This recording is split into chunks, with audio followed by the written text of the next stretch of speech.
Message de Philippe Christori, évêque de Chartres, en ce vendredi 15 novembre 2024. Louez Dieu, chemin joyeux pour tout croyant. Alors que je rédige ces lignes, je suis à Lourdes où nous, évêques, sommes ensemble pour notre assemblée d'automne, avec des délégués étrangers et des fidèles laïcs qui apportent leur expertise sur bien des sujets. Nous avons appris la merveilleuse nouvelle de la venue du pape François à Ajaccio le 15 décembre. Son amitié avec monseigneur François Bustillo, que le pape a nommé cardinal, motive sûrement cette rencontre qui parlera de la dévotion populaire particulièrement. Nul doute que les Corses accueilleront le successeur de l'apôtre Pierre avec l'enthousiasme spirituel qu'ils savent exprimer lors de leurs fêtes patronales si hautes en couleur. Tous les villages corses ont des chapelles où est vénérée Notre-Dame. La foi exprimée par ces dévotions doit devenir toujours plus une foi vécue et inspirante. C'est pourquoi nous prions la Vierge pour le Saint-Père et pour qu'au sein des familles corses naissent des vocations chrétiennes nombreuses et particulièrement des consacrés et des prêtres. J'aime ce merveilleux site de Lourdes et en particulier prier à la grotte de Massabielle tôt le matin. Il est vrai qu'à cette époque, en novembre, nous connaissions le froid, la pluie et la neige. Or il fait beau et doux, le ciel est bleu. Il y a peu de pèlerins, la saison est finie, tout y est si calme. Il y a ce silence dont Bernadette bénéficiait quand elle a ramassé du bois pour le foyer familial. Tout est beau, les feuilles sont colorées, le gave roule des eaux tumultueuses où des oiseaux pêchent. Prières, chapelets, messes continuent en des langues diverses. Notre-Dame reçoit ses enfants, les console et les conduit à son Fils Jésus. Elle nous invite à louer Dieu et à rendre grâce à son Fils Jésus. Comment louer le Seigneur ?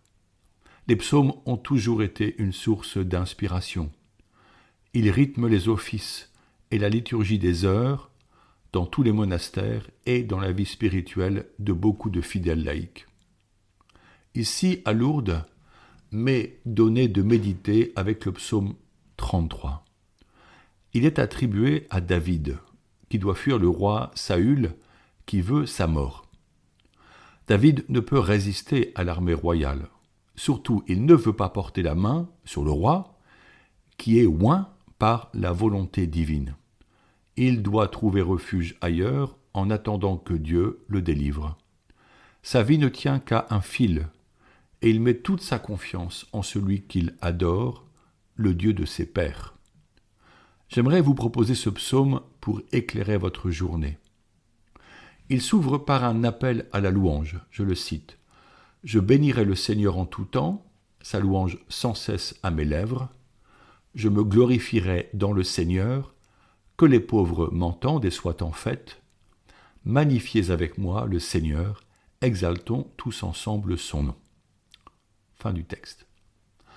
Se tourner vers le Seigneur dès le réveil, n'est-ce pas disposer tout son être, son âme et son esprit, et même son corps, à entrer dans cette attitude joyeuse, fruit de la rencontre avec le bien-aimé, à qui nous consacrons nos rencontres et nos travaux. La louange nous descend de nous-mêmes, et elle nous oriente vers le Seigneur. Cette louange rejoint celle des chrétiens vivant en tout lieu, catholiques, orthodoxes et protestants, qui reprennent ces versets bibliques pour s'ouvrir à la puissance du Saint-Esprit. Moi, je crie vers toi, Seigneur, dès le matin, ma prière te cherche. Du psaume 87. Quelle joie de nous relier à la source de l'amour, tous ensemble au nom du Seigneur. L'homme est en recherche de sens. Nous ne pouvons pas vivre sans un but ou un projet qui apporte l'espoir que nous avançons vers un certain bonheur. Cependant, l'expérience montre que les satisfactions humaines et matérielles, même celles qui apportent du confort à la vie, ne satisfont pas notre attente profonde. Aussi, comme le psalmiste le chante, nous avons un même désir. Je cite le psaume. Je cherche le Seigneur, il me répond. De toutes mes frayeurs, il me délivre. Qui regarde vers lui resplendira, sans ombre ni trouble au visage. Un pauvre cri, le Seigneur entend. Il le sauve de toutes ses angoisses. L'Écriture sainte dit encore « Qui cherche le Seigneur ne manquera d'aucun bien ». Le Seigneur Jésus est présent comme il nous l'a promis. Je suis avec vous tous les jours. Il connaît nos besoins, il donne le meilleur, et ce meilleur est sa propre vie. Ma vie, nul ne la prend, mais c'est moi qui la donne, dit-il.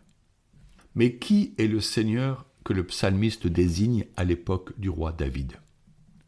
En réalité, tel un prophète, il annonce le Christ, Jésus, le fils de Marie, né à Bethléem, Dieu fait homme. Les psaumes sont une prophétie sur le Messie attendu. Quand nous le regardons, nos cœurs sont rassasiés et avec lui, nous ne perdons pas courage, nous sommes consolés et protégés. Ainsi le psalmiste ajoute « L'ange du Seigneur campe alentour pour libérer ceux qui le craignent.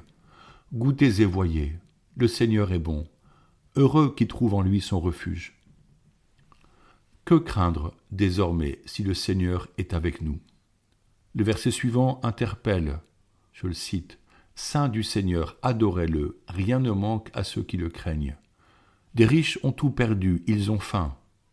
Qui cherche le Seigneur ne manquera d'aucun bien.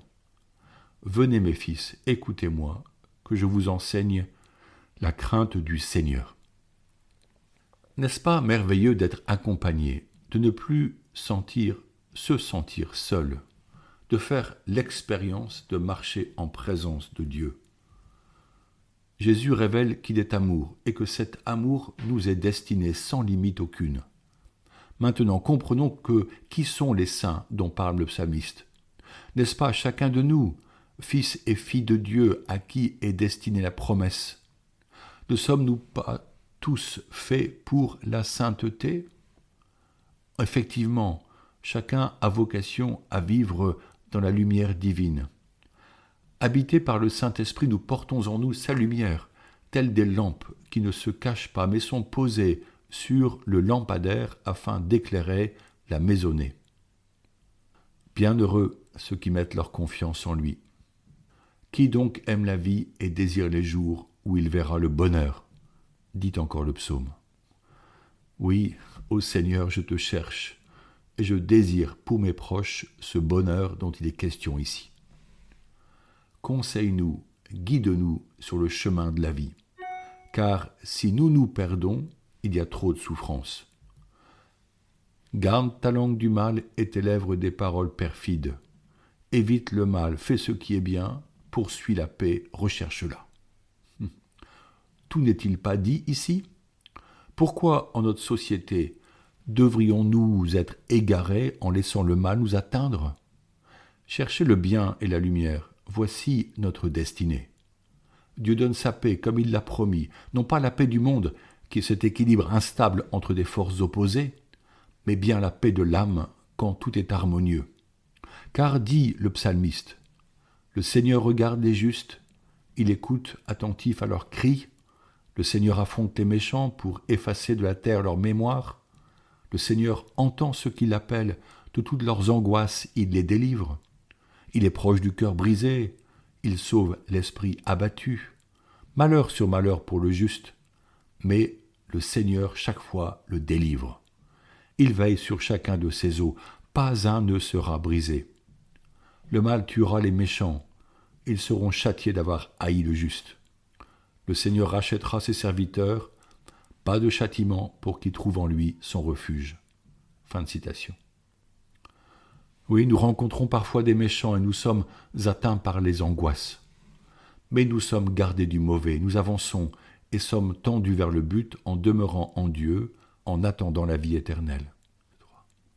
C'est la fin de ce psaume, mais c'est le début de cette journée que nous savons éclairer par la grâce divine. Pourquoi ne pas recopier l'un de ces versets ? sur un carton Bristol afin de le relire tout au long du jour. Personnellement, je garderai volontiers celui-ci. Qui regarde vers lui resplendira, sans ombre ni trouble au visage. J'y vois une invitation à adorer en présence de Jésus. Je peux le retrouver dans le silence d'une chapelle, dans la pénombre de la crypte de la cathédrale, lors de la communion eucharistique, mais encore dans la rencontre d'un frère, lors d'un échange entre amis sur les bienfaits de Dieu, ou un partage joyeux d'une authentique fraternité. Oui, chers amis, prenons le temps de le regarder avec les yeux de l'âme, car il habite en nous et il nous envoie porter sa lumière à ce monde. Le monde pourrait chercher à nous faire taire, mais celui qui le porte en lui brillera du feu de l'Esprit Saint et personne ne pourra le voiler. C'est là une grâce à demander à Dieu, notre Père, qui place en chacun de nous toute son attente afin que le royaume brille et accueille les hommes et les femmes qu'il veut rassembler autour de lui. Ce jour, prions Notre-Dame, elle qui est devenue la lumière de la cour céleste par le resplendissement de sa sainteté. Elle prie Dieu pour chacun de nous. Merci Marie. Je vous salue Marie, pleine de grâce. Le Seigneur est avec vous. Vous êtes bénie entre toutes les femmes, et Jésus, le fruit de vos entrailles, est béni. Sainte Marie, Mère de Dieu, priez pour nous pauvres pécheurs, maintenant et à l'heure de notre mort. Amen. Bonne journée.